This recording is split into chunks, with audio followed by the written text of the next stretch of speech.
Taurus, hi! Welcome to Mr. Queen PH. Titingnan natin kung ano yung mga blessings, opportunities, and good luck na parating sa inyo sa loob ng isang taon. Dahil meron tayong Jupiter transit from June 10, 2025 to June 29, 2026. So that's a one-year transit. Because Jupiter, the planet of abundance, opportunities, blessings, expansion, is entering the sign of Cancer, which is a very nurturing energy, supportive energy, caring energy. Kaya maganda tong transit na to kasi Jupiter is exalted in Cancer. So, ibig sabihin nun, maganda yung may harmony sila. Okay? Meron silang kaayusan, nagtutulungan sila, hindi sila against each other. Kaya, kung meron kang mga gustong i-improve, i-explore, pag-aralan, the energy ng Cancer is supporting you with that. Okay? So, itong energy ng transit na to, for you, Taurus, no? Pwede itong mag-resonate sa mga Taurus rising. Pwede rin naman sa mga Taurus sun or Taurus moon. It's happening on your third house. Third house of communication, learning. So, pwedeng yung iba sa inyo, Taurus, may mga gusto kayong pag-aralan, i-improve sa inyong communication skills. So, pwedeng nag-aaral kayo ng language, different language. So, halimbawa, nag-aaral ka ng Spanish or Nihongo or ano pa ba, Italian. any language, no, na alam mong will help you para mas ma-elevate mo ang iyong life. Can be elevation ng career or for self-fulfillment. The third house is also about short distance travel. So, maaring may mga short travels ka within the country na kung saan ka nakatira. Local travels, no? Or yung iba, I'm seeing someone na magkakaroon ng sasakyan. Ngayong, itong time frame ng June 10, 2025 to June 29, 2026. Lalo na kung plano mo yan, i-goal mo na, i-manifest mo na because I see an opportunity for you to have your own car. Maaring yung iba, itong makukuha yung opportunity for travel or to have your own car ay sa pamamagitan ng negosyo or investment na pinasok mo or papasukin mo. So, kumbaga magiging paldo-paldo ka dyan. Pwedeng ikaw ay kikita dyan. Lalo na kung ikaw ay suportado ng isang grupo, ng isang community na naniniwala sa kakayanan mo, meron kang certain following, meron kang certain influence. So, malaki talagang tulong yung connections mo, yung network na nagawa mo in the past that is going to help you. Or kung wala ka pa namang ngayon na network, so sa time frame na yan, June 10, 2025 to June 29, 2026, you are going to start to create your own network. Pwedeng mas magiging visible ka and active ka sa social media, sa community ninyo. So, maraming pwedeng baguhin na buhay, no? Or sa buhay ninyo dito sa transit na to because you're becoming more open, mas collaborative ka, open to projects, friendships, connections, and mas magiging sociable ka. Oo, yung tipong lalabas, connecting with others, or even sa social media. Mas magiging active ka. Meron tong challenging aspect sa 8th house ninyo.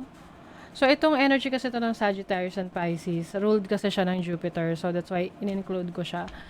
But, this energy will also bring you opportunities for signing a contract dahil sa isang collaboration. So, kung ikaw ay isang content creator, like TikTok affiliate, or kung ano pang mga side hustle na ginagawa mo na kailangan ng suporta ng isang community, ipagpatuloy mo yan, galingan mo, kasi meron itong magiging magandang resulta at blessing sa'yo. Okay?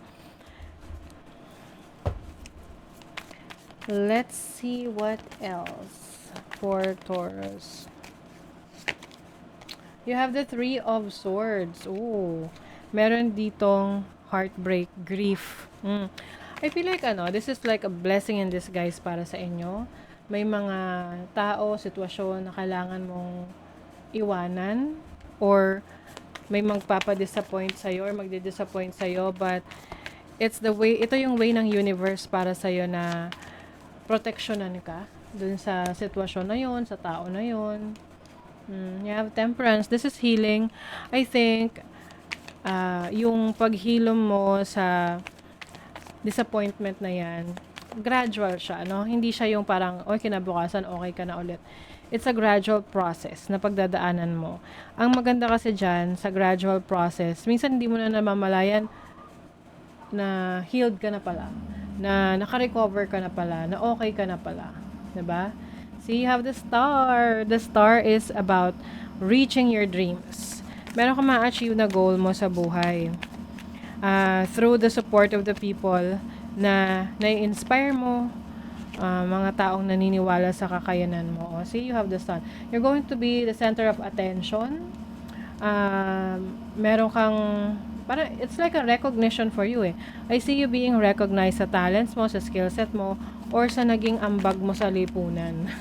So, if you are a public servant or someone na very active sa community, maaaring meron kang marireceive na awards or rewards na kung saan mag-open pa ng ibang opportunities for you to grow your network. You also have the Lovers. This is about commitment. So, maaaring papasok ka sa isang serious commitment that you want to explore more. You also have the Wheel of Fortune, no?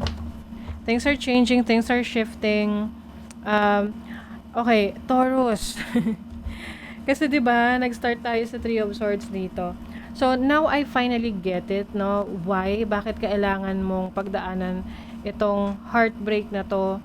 Ang heartbreak naman kasi hindi lang 'yan sa relationship, but also heartbreak with hindi lang romantic, no? Heartbreak sa trabaho or sa isang goal na hindi mo na-achieve.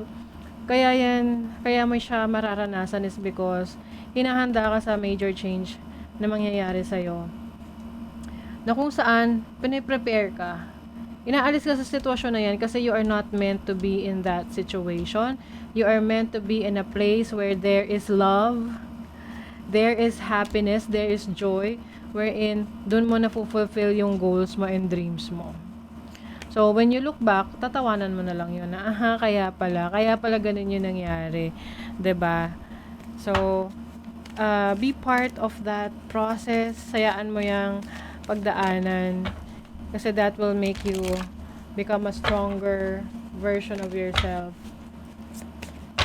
Ang ganda eh, oh. Tingnan mo, the Sun, the Star, the Lovers.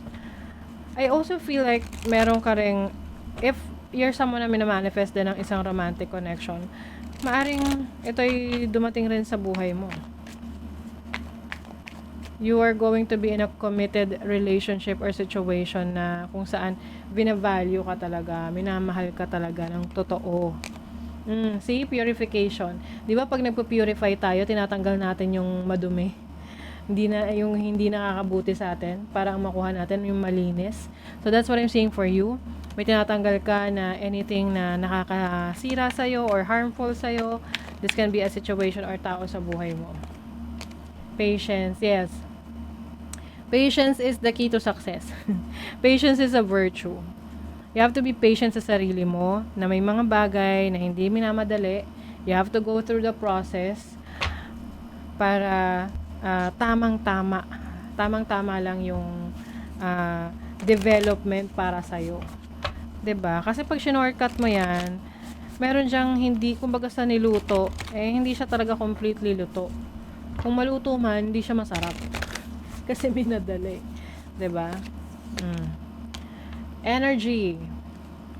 Stop trying to please everyone. Everyone is a whole lot of people. Protect your energy. Yes.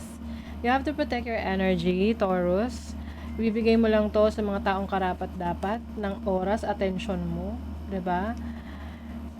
Kasama rin dyan kung saan mo or paano mo gagamitin yung oras at panahon mo. Saan mo ginugugol yung energy mo. Kasi doon mo makikita kung ikaw ba ay productive. Okay? So, that is your reading, Taurus. Thank you so much. See you again.